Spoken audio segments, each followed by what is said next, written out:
Chapter 25. In Reno, which billed itself as the biggest little city in the world, the temperature hovered at 21 degrees above zero as midnight approached. Above the lights that cast a frosty glow on the airport parking lot, the heavily shrouded sky was moonless, starless, perfectly black. Snow flurries were dancing on a changeable wind. Elliot was glad they had bought a couple of heavy coats before leaving Las Vegas. He wished they'd thought of gloves, his hands were freezing. He threw their single suitcase into the trunk of the rented Chevrolet. In the cold air, white clouds of exhaust vapor swirled around his legs. He slammed the trunk lid and surveyed the snow-dusted cars in the parking lot. He couldn't see anyone in any of them. He had no feeling of being watched. When they had landed, they'd been alert for unusual activity on the runway and in the private craft docking yard, suspicious vehicles, an unusual number of ground crewmen, but they had seen nothing out of the ordinary. Then, as he had signed for the rental car and picked up the keys from the night clerk, he had kept one hand in a pocket of his coat, gripping the handgun he'd taken off Vince in Las Vegas, but there was no trouble. Perhaps the phony flight plan had thrown the hounds off the trail. Now he went to the driver's door and climbed into the Chevy, where Tina was fiddling with the heater. "My blood's turning to ice," she said. Elliot held his hand to the vent. "We're getting some warm air already." From his coat, he withdrew the pistol and put it on the seat between him and Christina, the muzzle pointed toward the dashboard. "You really think we should confront Bellicosti at this hour?" she asked. "Sure. It's not very late." In an airport terminal telephone directory, Tina had found the address of the Luciano Bellicosti funeral home. The night clerk at the rental agency, from whom they had signed out the car, had known exactly where Bellicosti's place was, and he had marked the shortest route on the free city map provided with the Chevy. Elliot flicked on the overhead light and studied the map, then handed it to Tina. "I think I can find it without any trouble. But if I get lost, you'll be the navigator." "Aye, Captain." He snapped off the overhead light and reached for the gear shift. With a distant click, the light that he had just turned off now turned itself on. He looked at Tina, and she met his eyes. He clicked off the light again. Immediately it switched on. "Here we go," Tina said. The radio came on. The digital station indicator began to sweep across the frequencies. Split-second blast of music, commercials, and disc jockeys' voices blared senselessly out of the speakers. "It's Danny," Tina said. The windshield wipers started thumping back and forth at top speed, adding their metronomical beat to the chaos inside the Chevy. The headlights flashed on and off so rapidly that they created a stroboscopic effect, repeatedly freezing the falling snow, so that it appeared as if the white flakes were descending to the ground in short, jerky steps. The air inside the car was bitterly cold and growing colder by the second. Elliot put his right hand against the dashboard vent. Heat was pushing out of it, but the air temperature continued to plunge. The glove compartment popped open. The ashtray slid out of its niche. Tina laughed, clearly delighted. The sound of her laughter startled Elliot, but then he had to admit to himself that he did not feel menaced by the work of this poltergeist. In fact, just the opposite was true. He sensed that he was witnessing a joyous display, a warm greeting, the excited welcome of a child ghost. He was overwhelmed by the astonishing notion that he could actually feel goodwill in the air, a tangible radiation of love and affection. A not unpleasant shiver raced up his spine. Apparently, this was the same astonishing awareness of being buffeted by waves of love that had caused Tina's laughter.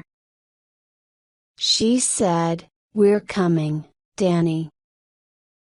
Hear me if you can, baby. We're coming to get you. We're coming." The radio switched off, and so did the overhead light.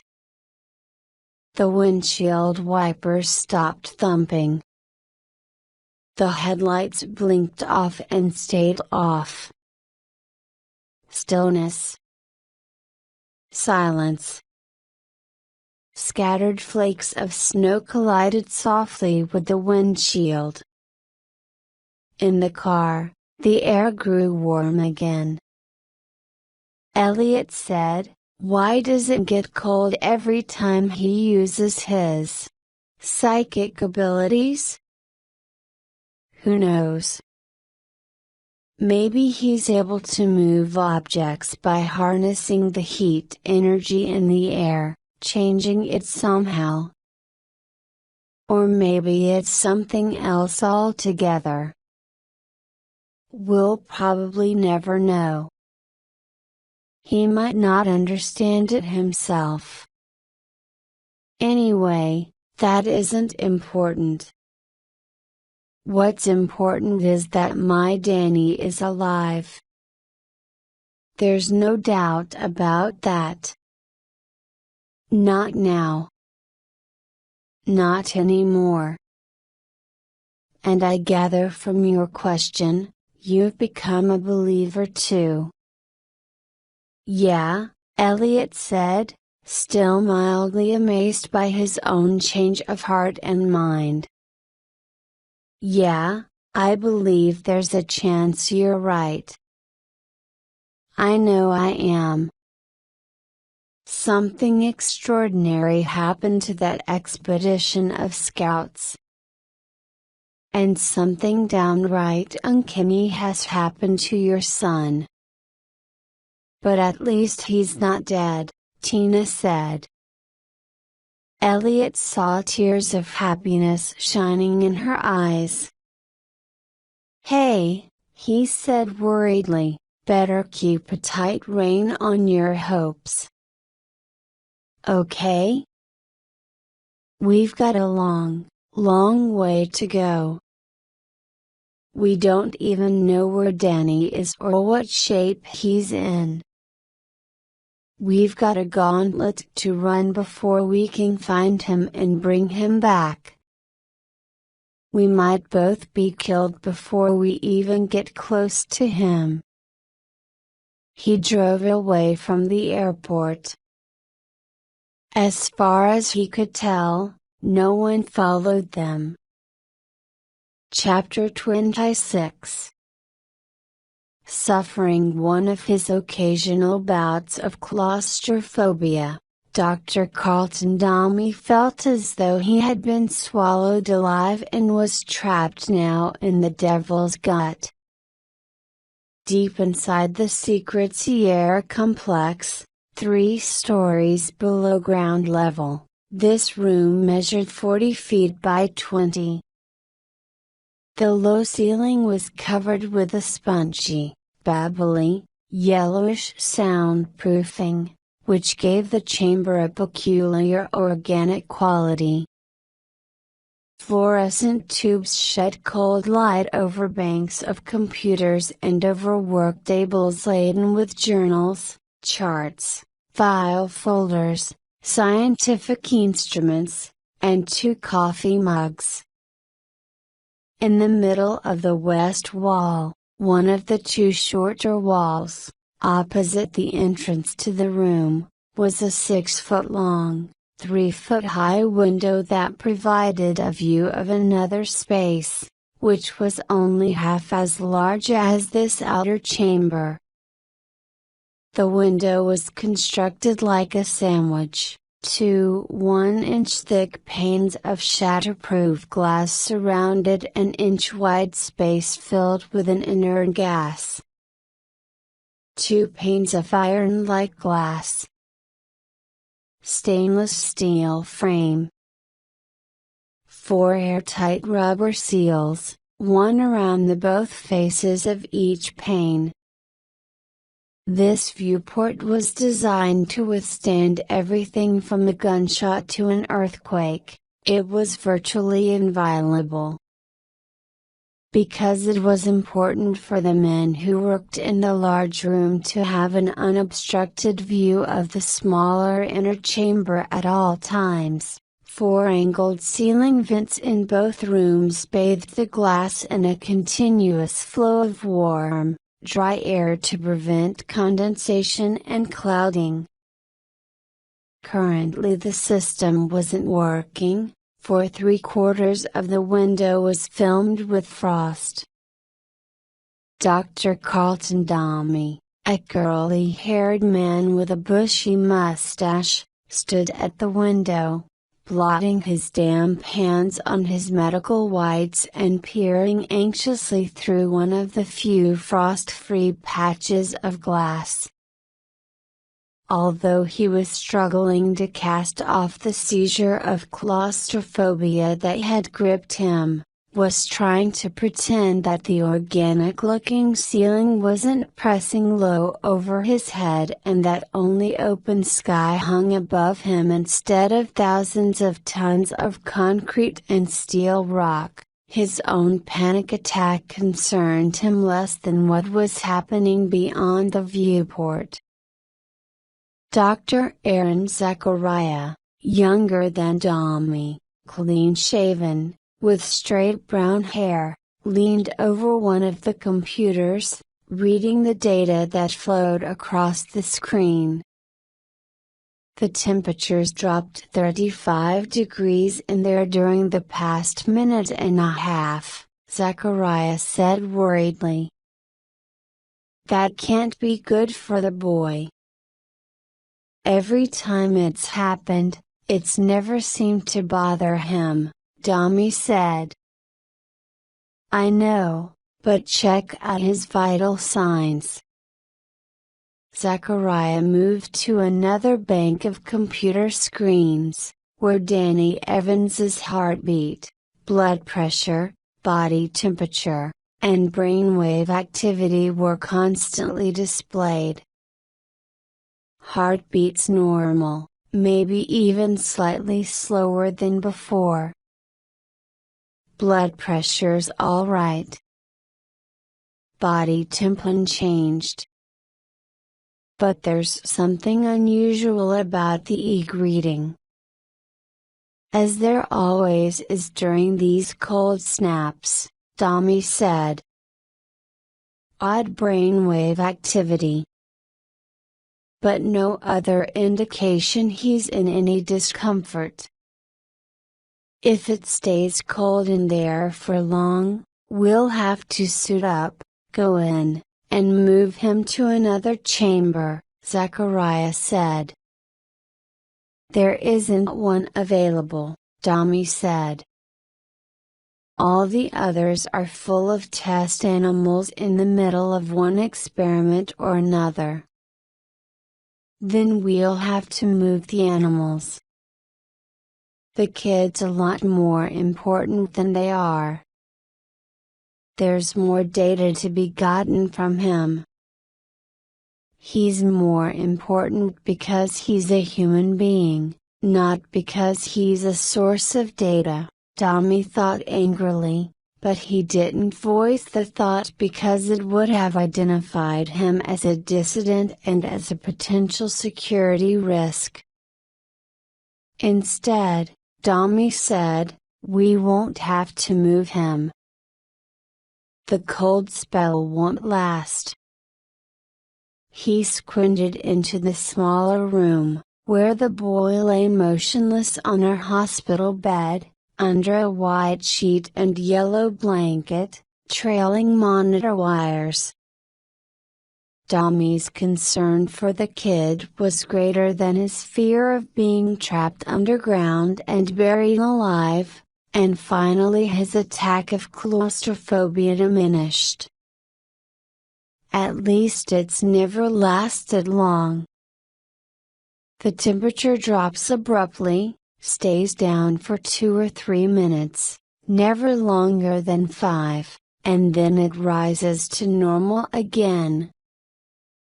What the devil is wrong with the engineers? Why can't they correct the problem? Tommy said, they insist the system checks out perfectly. Bullshit. There's no malfunction. So they say. Like hell there isn't. Zachariah turned away from the video displays, went to the window, and found his own spot of clear glass. When this started a month ago, it wasn't that bad. A few degrees of change. Once a night. Never during the day. Never enough of a variation to threaten the boy's health. But the last few days it's gotten completely out of hand. Again and again, we're getting these 30 and 40 degree plunges in the air temperature in there. No malfunction, my ass. I hear they're bringing in the original design team, Tommy said. Those guys will spot the problem in a minute. Bozos, Zachariah said. Anyway, I don't see what you're so riled up about. We're supposed to be testing the boy to destruction, aren't we? Then why fret about his health? Surely you can't mean that, Zachariah said. When he finally dies, we'll want to know for sure it was the injections that killed him. If he's subjected to many more of these sudden temperature fluctuations, we'll never be certain they didn't contribute to his death. It won't be clean research. A thin, humorless laugh escaped Carlton Tommy, and he looked away from the window. Risky as it might be to express doubt to any colleague on the project, Tommy could not control himself. Clean? This whole thing was never clean. It was a dirty piece of business right from the start. Zachariah faced him. You know I'm not talking about the morality of it. But I am. I'm talking about clinical standards. I really don't think I want to hear your opinions on either subject, Dami said.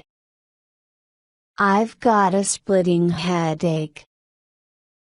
I'm just trying to be conscientious, Zachariah said, almost pouting. You can't blame me because the work is dirty. I don't have much to say about research policy around here. You don't have anything to say about it, Dami told him bluntly. And neither do I. We're low men on the totem pole. That's why we're stuck with night shift, babysitting duty like this. Even if I were in charge of making policy, Zachariah said, I'd take the same course Dr. Tamagotchi has. Hell, he had to pursue this research. He didn't have any choice but to commit the installation to it once we found out the damn Chinese were deeply into it. And the Russians giving them a hand to earn some foreign currency. Our new friends the Russians. What a joke. Welcome to the new Cold War. It's China's nasty little project, remember. All we're doing is just playing catch up.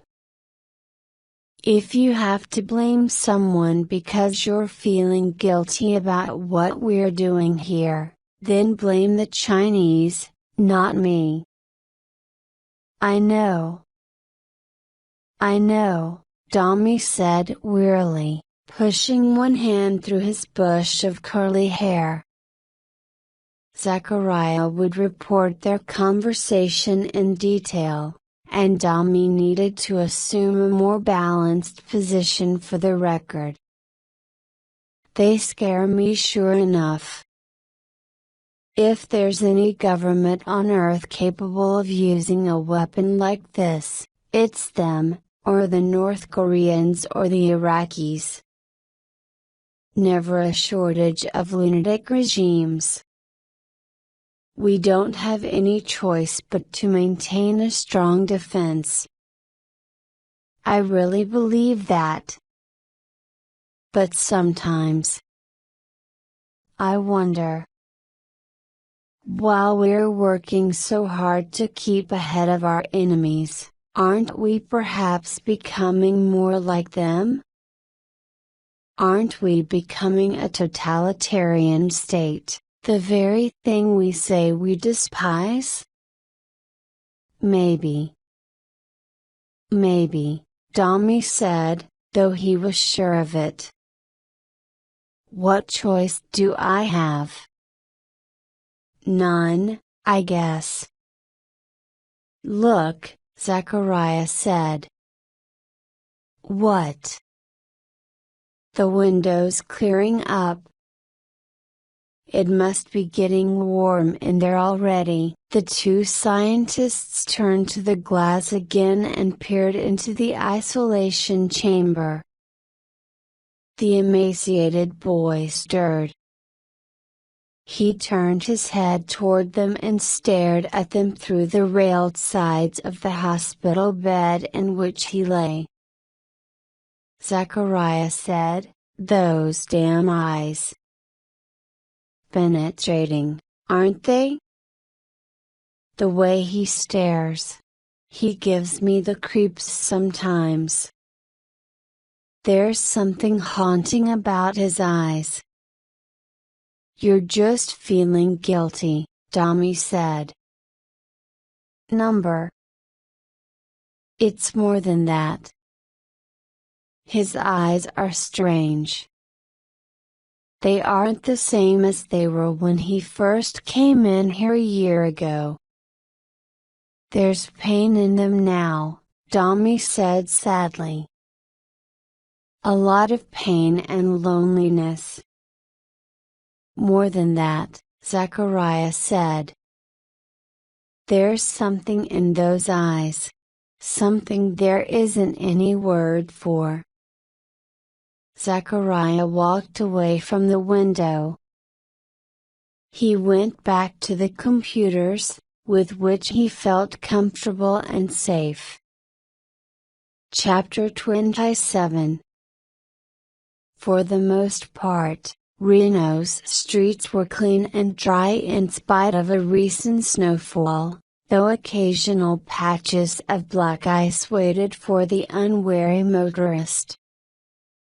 Elliot Stryker drove cautiously and kept his eyes on the road. "We should almost be there," Tina said. They traveled an additional quarter of a mile before Luciano Bullacosti's home and place of business came into sight on the left, beyond a black-bordered sign that grandiosely stated the nature of the service that he provided: funeral director and grief counselor. It was an immense, pseudo-colonial house, perched prominently on top of a hill, on a 3 or 4 acre property, and conveniently next door to a large, non-denominational cemetery. The long driveway curved up and to the right, like a width of black funeral bunting draped across the rising, snow-shrouded lawn. Stone posts and softly glowing electric lamps marked the way to the front door, and warm light radiated from several first-floor windows. Elliot almost turned in at the entrance, but at the last moment, he decided to drive by the place. "Hey," Tina said, "that was it." "I know. Why didn't you stop?" Storming right up to the front door, demanding answers from Bullacosti, that would be emotionally satisfying, brave, bold, and stupid. "They can't be waiting for us, can they? They don't know we're in Reno." Never underestimate your enemy. They underestimated me and you, which is why we've gotten this far. We're not going to make the same mistake they did and wind up back in their hands. Beyond the cemetery, he turned left, into a residential street. He parked at the curb, switched off the headlights, and cut the engine. "What now?" she asked. "I'm going to walk back to the funeral home. I'll go through the cemetery, circle around, and approach the place from the rear." "We will approach it from the rear," she said. "No." "Yes." "You'll wait here," he insisted. "No way." Pale light from a street lamp pierced the windshield, revealing a hard-edged determination in her face, steely resolution in her blue eyes. Although he realized that he was going to lose the argument, Elliot said, "Be reasonable. If there's any trouble, you might get in the way of it." "Now really, Elliot, talk sense. Am I the kind of woman who gets in the way? There's 8 or 10 inches of snow on the ground. You aren't wearing boots. Neither are you. If they've anticipated us, set a trap at the funeral home, then you might need my help," she said. "And if they haven't set a trap, I've got to be there when you question Bullacosti." "Tina, we're just wasting time sitting here wasting time." Exactly. I'm glad you see it my way. She opened her door and climbed out of the car. He knew then, beyond any shadow of a doubt, that he loved her. Stuffing the silencer-equipped pistol into one of his deep coat pockets, he got out of the Chevy. He didn't lock the doors, because it was possible that he and Tina would need to get into the car in a hurry when they returned. In the graveyard, the snow came up to the middle of Elliot's calves. It soaked his trousers, caked in his socks, and melted into his shoes. Tina, wearing rubber-soled sneakers with canvas tops, was surely as miserable as he was. But she kept pace with him, and she didn't complain. The raw, damp wind was stronger now than it had been a short while ago, when they'd landed at the airport. It swept through the graveyard, fluting between the headstones and the larger monuments, whispering a promise of more snow, much more than the meager flurries it now carried. A low stone wall and a line of house-high spruce separated the cemetery from Luciano Bullacosti's property. Elliot and Tina climbed over the wall and stood in the tree shadows, studying the rear approach to the funeral home. Tina didn't have to be told to remain silent. She waited beside him, arms folded, hands tucked into her armpits for warmth. Elliot was worried about her, afraid for her, but at the same time, he was glad to have her company.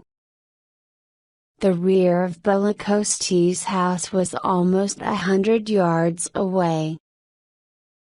Even in the dim light, Elliot could see the fringe of icicles hanging from the roof of the long back porch. A few evergreen shrubs were clustered near the house, but none was of sufficient size to conceal a man. The rear windows were blank, black, a sentry might be standing behind any of them, invisible in the darkness. Elliot strained his eyes, trying to catch a glimpse of movement beyond the rectangles of glass, but he saw nothing suspicious. There wasn't much of a chance that a trap had been set for them so soon. And if assassins were waiting here, they would expect their prey to approach the funeral home boldly, confidently. Consequently, their attention would be focused largely on the front of the house. In any case, he couldn't stand here all night brooding about it. He stepped from beneath the sheltering branches of the trees. Tina moved with him. The bitter wind was a lash. It skimmed crystals of snow off the ground and spun the stinging cold flecks at their reddened faces. Elliot felt naked as they crossed the luminescent snowfield. He wished that they weren't wearing such dark clothes. If anyone did glance out a back window, he would spot the two of them instantly. The crunching and squeaking of the snow under their feet seemed horrendously loud to him, though they actually were making little noise. He was just jumpy. They reached the funeral home without incident. For a few seconds they paused, touching each other briefly, gathering their courage. Elliot took the pistol out of his coat jacket and held it in his right hand. With his left hand, he fumbled for the two safety catches, released them. His fingers were stiff from the cold. He wondered if he'd be able to handle the weapon properly if the need arose. They slipped around the corner of the building and moved stealthily toward the front. At the first window with light behind it, Elliot stopped. He motioned for Tina to stay behind him, close to the house. Cautiously he leaned forward and peeked through a narrow gap in a partly closed Venetian blind. He nearly cried out in shock and alarm at what he saw inside. A dead man. Naked. Sitting in a bathtub full of bloody water, staring at something fearsome beyond the veil between this world and the next. One arm trailed out of the tub, and on the floor, as if it had dropped out of his fingers, was a razor blade. Elliot stared into the flat dead gaze of the pasty-faced corpse, and he knew that he was looking at Luciano Bellicosti. He also knew that the funeral director had not killed himself. The poor man's blue-lipped mouth hung in a permanent gape, as if he were trying to deny all of the accusations of suicide that were to come. Elliot wanted to take Tina by the arm and hustle her back to the car. But she sensed that he'd seen something important, and she wouldn't go easily until she knew what it was. She pushed in front of him. He kept one hand on her back as she leaned toward the window, and he felt her go rigid when she glimpsed the dead man. When she turned to Elliot again, she was clearly ready to get the hell out of there, without questions, without argument, without the slightest delay. They had taken only 2 steps from the window when Elliot saw the snow move no more than 20 feet from them. It wasn't the gauzy, insubstantial stirring of wind-blown flakes, but an unnatural and purposeful rising of an entire mound of white. Instinctively he whipped the pistol in front of him and squeezed off 4 rounds. The silencer was so effective that the shots could not be heard above the brittle, papery rustle of the wind. Crouching low, trying to make as small a target of himself as possible, Elliot ran to where he had seen the snow move. He found a man dressed in a white, insulated ski suit. The stranger had been lying in the snow, watching them, waiting. Now he had a wet hole in his chest. And a chunk of his throat was gone. Even in the dim, illusory light from the surrounding snow, Elliot could see that the sentry's eyes were fixed in the same unseeing gaze that Bellicosti was even now directing at the bathroom window. At least one killer would be in the house with Bellicosti's corpse. Probably more than one. At least one man had been waiting out here in the snow. How many others? Where? Elliot scanned the night, his heart clutching up. He expected to see the entire white shrouded lawn begin to move and rise in the forms of 10, 15, 20 other assassins. but all was still.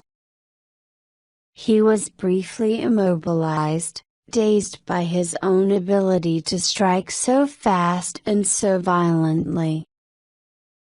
A warm, animal satisfaction rose in him, which was not an entirely welcome feeling, for he liked to think of himself as a civilized man. At the same time, he was hit by a wave of revulsion. His throat tightened, and a sour taste suddenly overwhelmed him. He turned his back on the man whom he had killed. Tina was a pale apparition in the snow. "They know we're in Reno," she whispered. "They even knew we were coming here. But they expected us through the front door." He took her by the arm. "Let's get out of here." They hurriedly retraced their path, moving away from the funeral home. With every step he took, Elliot expected to hear a shot fired, a cry of alarm, and the sounds of men in pursuit of quarry. He helped Tina over the cemetery wall, and then, clambering after her, he was sure that someone grabbed his coat from behind. He gasped, jerked loose. When he was across the wall, he looked back, but he couldn't see anyone.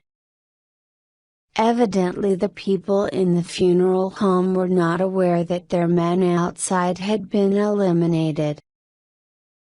They were still waiting patiently for their prey to walk into the trap. Elliot and Tina rushed between the tombstones, kicking up clouds of snow. Twin plumes of crystallized breath trailed behind them, like ghosts. When they were nearly halfway across the graveyard, when Elliot was positive they weren't being pursued, he stopped, leaned against a tall monument, and tried not to take such huge, deep gulps of the painfully cold air. An image of his victim's torn throat exploded in his memory, and a shock wave of nausea overwhelmed him. Tina put a hand on his shoulder. "Are you all right?" "I killed him." "If you hadn't, he would have killed us." "I know. Just the same, it makes me sick. I would have thought. When you were in the army." "Yeah," he said softly. "Yeah, I've killed before. But like you said, that was in the army. This wasn't the same. That was soldiering. This was murder." He shook his head to clear it. "I'll be okay." He tucked the pistol into his coat pocket again.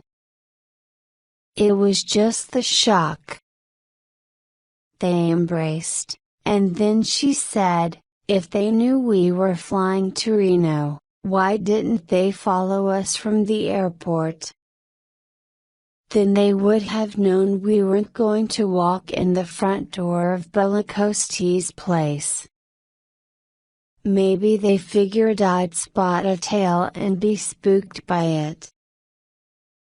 And I guess they were so sure of where we were headed, they didn't think it was necessary to keep a close watch on us. They figured there wasn't anywhere else we could go but Belacoste's funeral home. Let's get back to the car. I'm freezing." "Me too.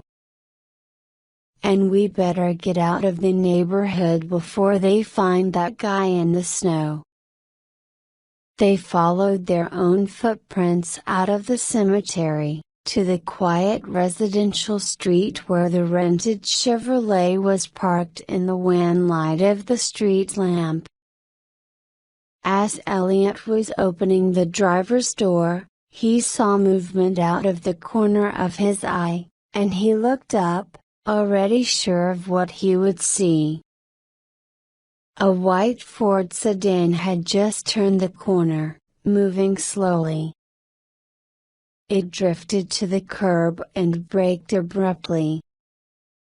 Two doors opened, and a pair of tall, darkly dressed men climbed out. Elliot recognized them for what they were. He got into the Chevy, slammed the door, and jammed the key into the ignition. "We have been followed," Tina said.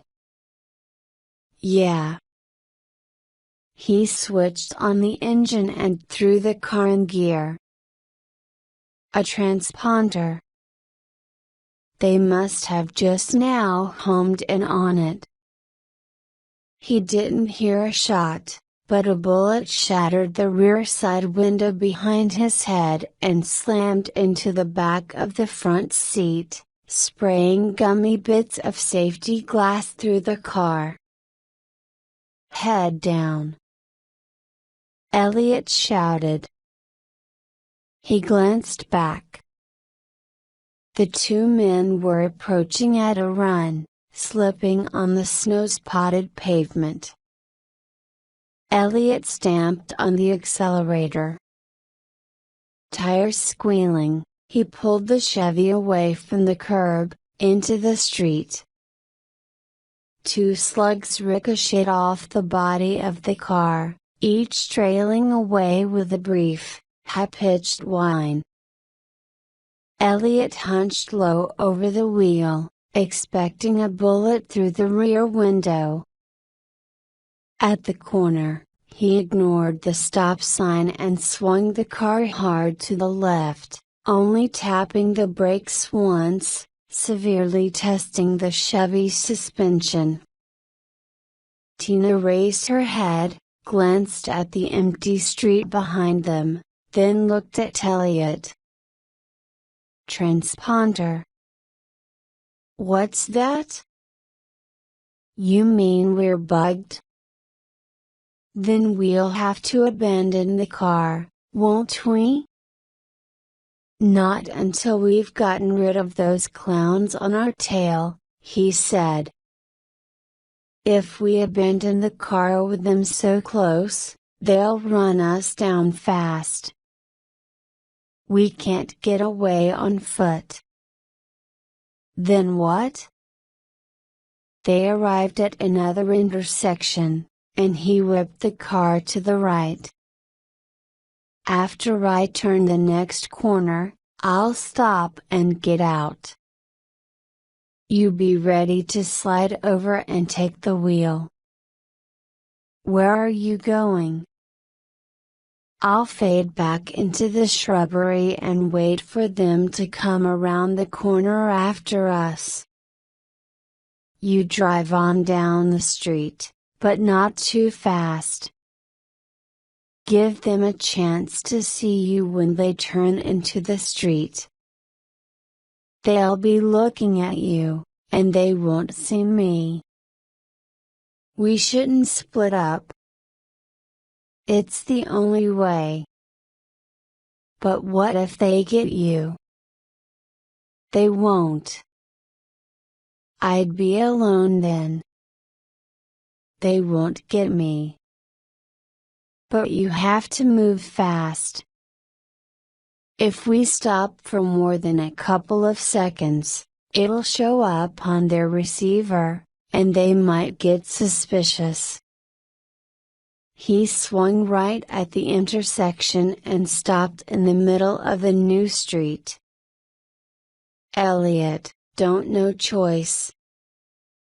He flung open the door and scrambled out of the car. "Hurry, Tina."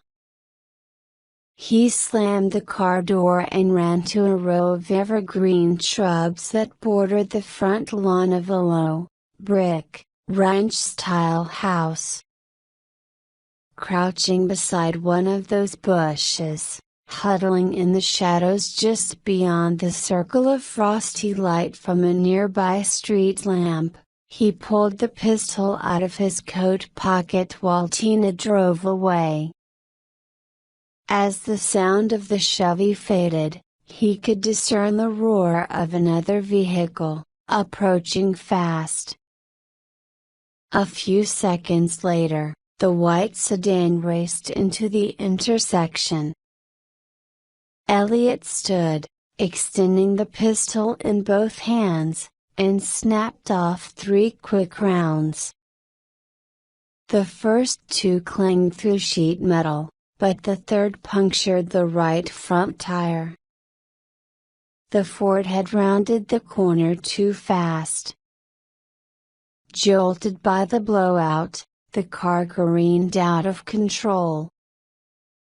It spun across the street, jumped the curb, crashed through a hedge, destroyed a plaster birdbath, and came to rest in the middle of a snow-blanketed lawn.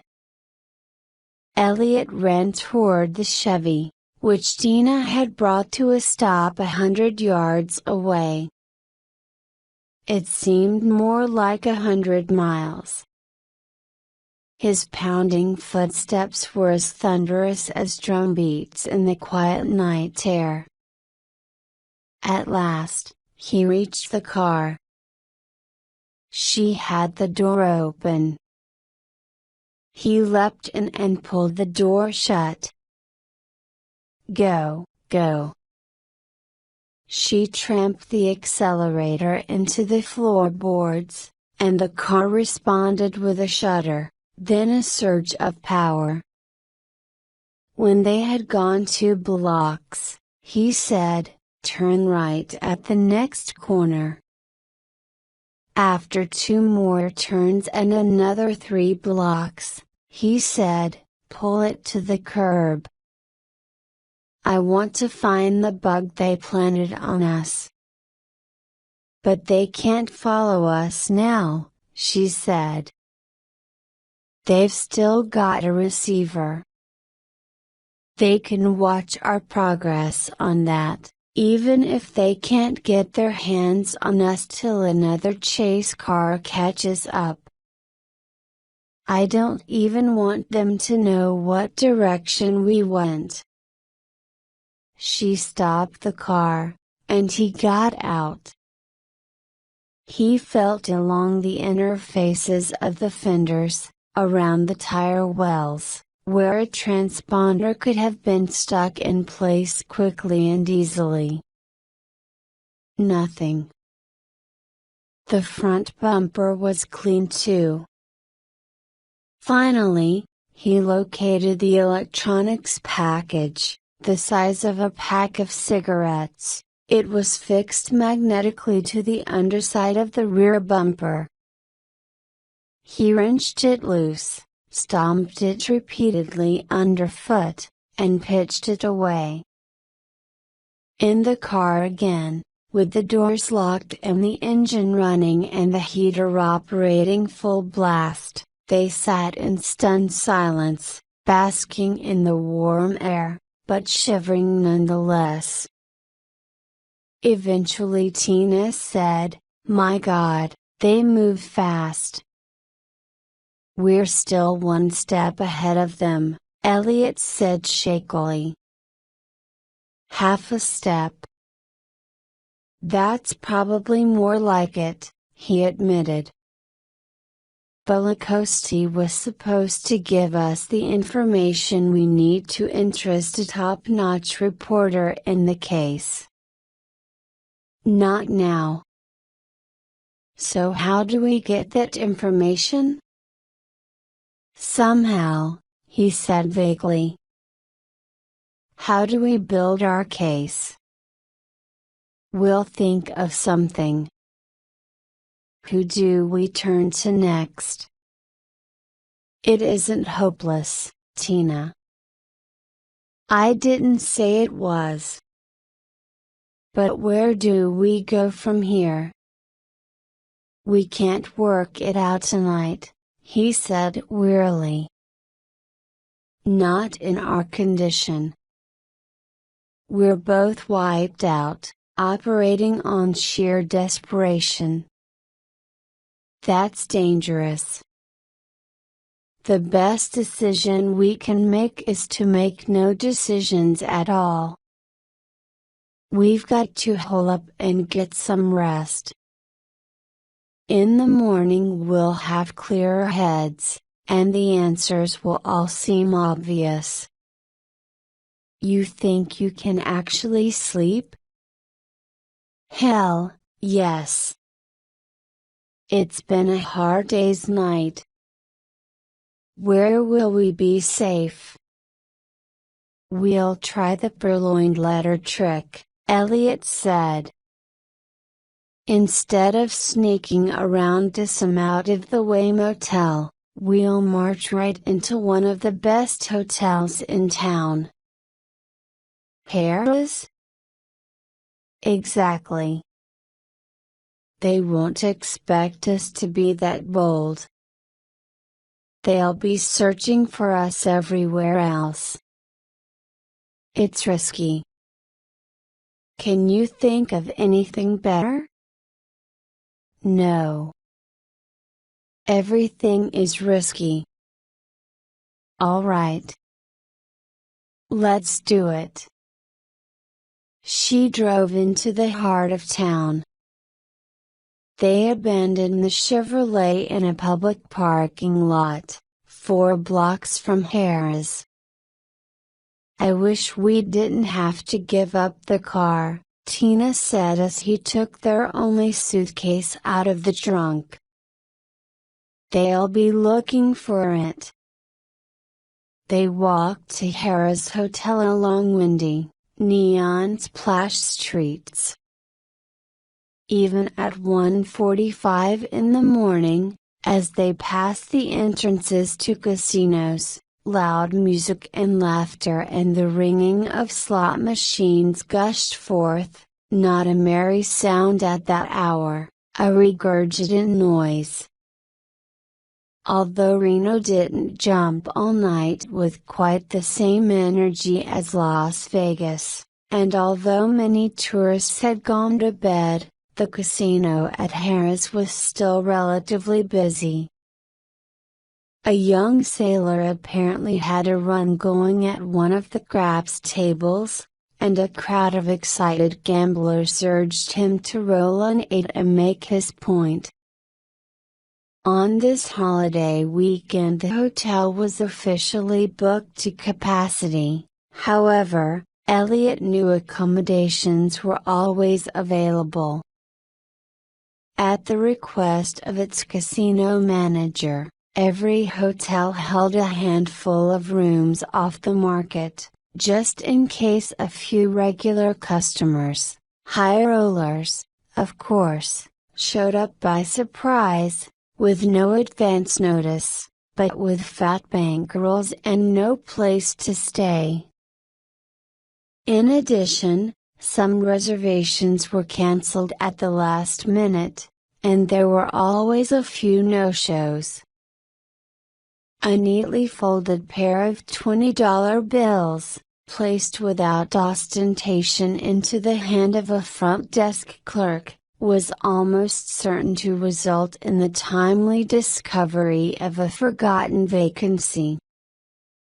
When Elliot was informed that a room was available, after all, for 2 nights, he signed the registration card as Hank Thomas, a slight twist on the name of one of his favorite movie stars. He entered a phony Seattle address too.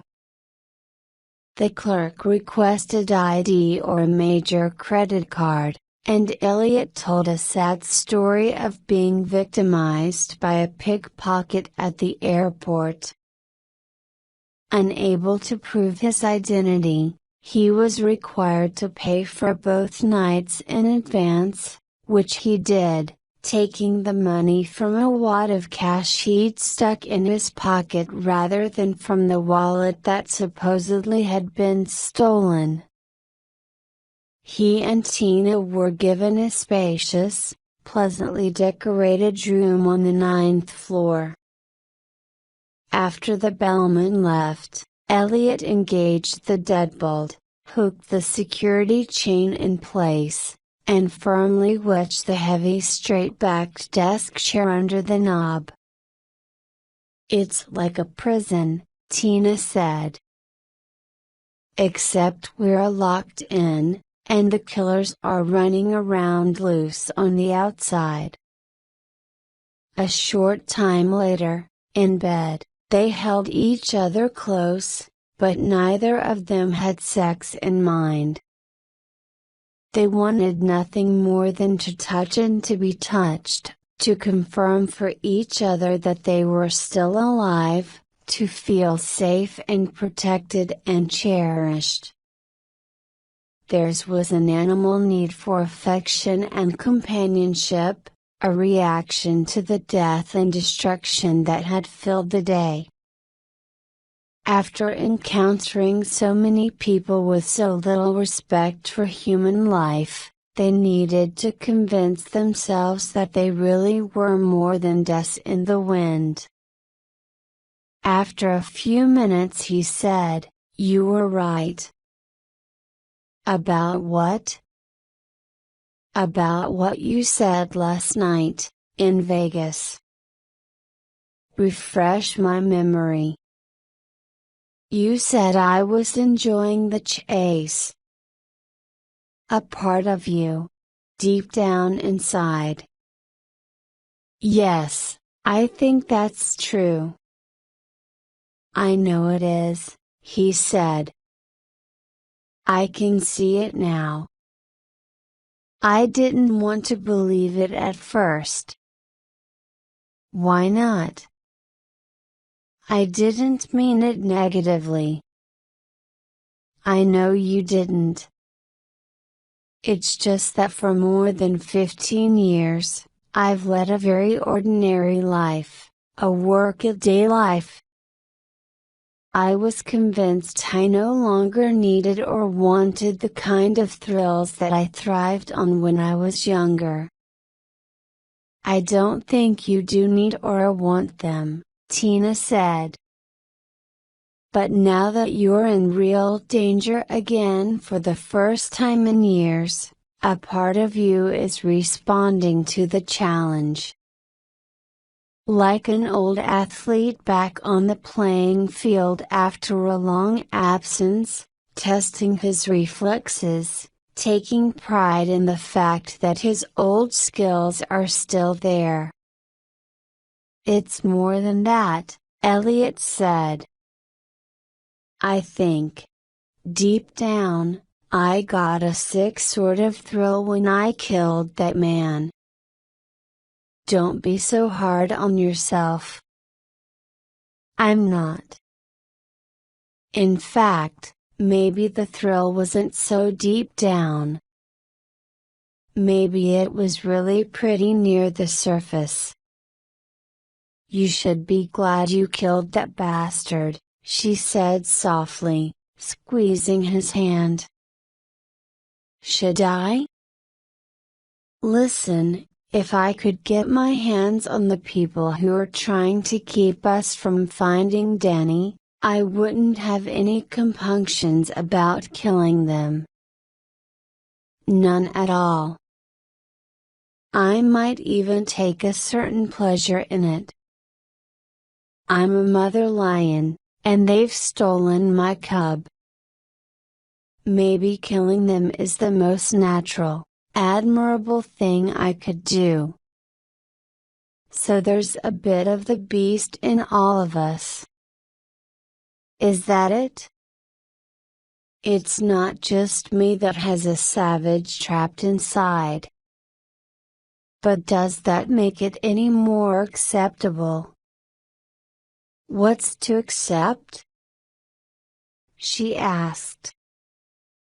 "It's the way God made us." It's the way we were meant to be, so who's to say it isn't right? Maybe. If a man kills only for the pleasure of it, or if he kills only for an idea like some of these crackpot revolutionaries you read about, that's savagery. Or madness. What you've done is altogether different. Self-preservation is one of the most powerful drives God gave us. We're built to survive, even if we have to kill someone in order to do it. They were silent for a while. Then he said, "Thank you. I didn't do anything. You listened,